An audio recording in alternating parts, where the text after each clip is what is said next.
မှုလူပြောလိုက်တာနဲ့လူအများစုကြိုက်ကြတဲ့အစားအစာထဲမှာပါဝင်ပြီးတော့ရာသီအလိုက်ပေါက်ရောက်တဲ့မှုနဲ့စိုက်ပျိုးရေးမှုစုပြီးတော့အမျိုးမျိုးရှိကြပါတယ် White truffle လို့ခေါ်တဲ့ဒီမှုကတော့ကမ္ဘာပေါ်မှာဈေးကြီးဆုံးမှုတစ်မျိုးဖြစ်ပြီးတော့သူ့ရာသီမှာပေါက်တတ်တဲ့ရှားပါတဲ့မှုတစ်မျိုးလည်းဖြစ်ပါတယ် White truffle မှုတွေကိုအီတလီနိုင်ငံမှာရှိတဲ့ Piedmont Alba Umbria ဒေသတွေမှာပေါက်ရောက်ကြပြီးတော့ Alba ထွက်တဲ့မှုတွေကတော့အရန်နာမည်ကြီးပါတယ် Croatia နဲ့ Slovenia နိုင်ငံတွေမှာလည်းပေါက်ရောက်ကြပါတယ်အပြင်ဘက်မှာနိုးနှစ်ရောင်နဲ့အညိုရောင်ဖြွတ်ဖြွတ်ရှိပြီးတော့အတွင်းဘက်ကများသောအားဖြင့်အဖြူရောင်ရှိပြီးအညိုစင်းရောင်လည်းရှိကြပါတယ်မြေစီလာဆူဆွပြီးအေးတဲ့တစ်တော်တွေမှာရှိတဲ့ဝက်တစ်ချနဲ့တစ်ကြပိုးအပင်တွေရဲ့အမြင့်တွေနဲ့တွယ်ကပ်ပေါက်ရောက်ကြပါတယ်လူတွေစိုက်ပျိုးလို့မရဘဲနဲ့ရာသီအလိုက်အောက်တိုဘာကနေဒီဇင်ဘာလအထိတဘာဝအတိုင်းပေါက်ရောက်တဲ့အတွက်ကြောင့်ရှာဖွေရန်ခက်ခဲပြီးအရန်ဈေးကြီးနေရတာပါဒီမိုရီရဲ့ဈေးနှုန်းကတပေါင်းကိုအမေရိကန်ဒေါ်လာ1000နီးပါးလောက်ကိုပေါက်ပါတယ်မိုးတွေကိုရှာဖို့ဆိုရင်တော့ကျွမ်းကျင်တဲ့မှုရှာတဲ့လူတွေနဲ့ရှာရပြီးတော့လူတစ်ယောက်တည်းမဟုတ်ဘဲနဲ့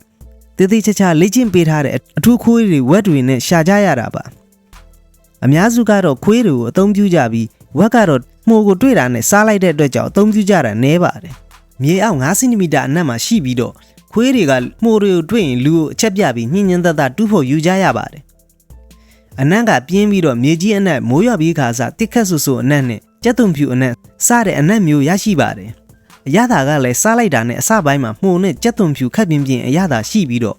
အဆုံးသတ်မှာတော့တစ်ကြပိုးနဲ့နိုးစီကဲ့သို့သောနူးညံ့တဲ့အရသာကြံခဲ့ပါ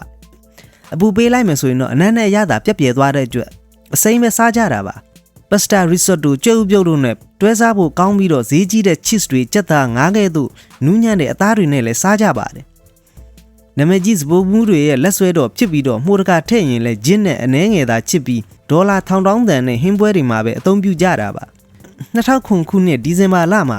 မကာအိုကခါစီနိုပိုင်ရှင်တထေးတအုပ်က1.5 ကီလိုဂရမ်ရှိတဲ့ White truffle မို့ကိုဒေါ်လာ3,300,000နဲ့လေလံတင်ထားတဲ့စံချိန်တင်ဈေးနှုန်းနဲ့ဝယ်ယူခဲ့ပါတယ်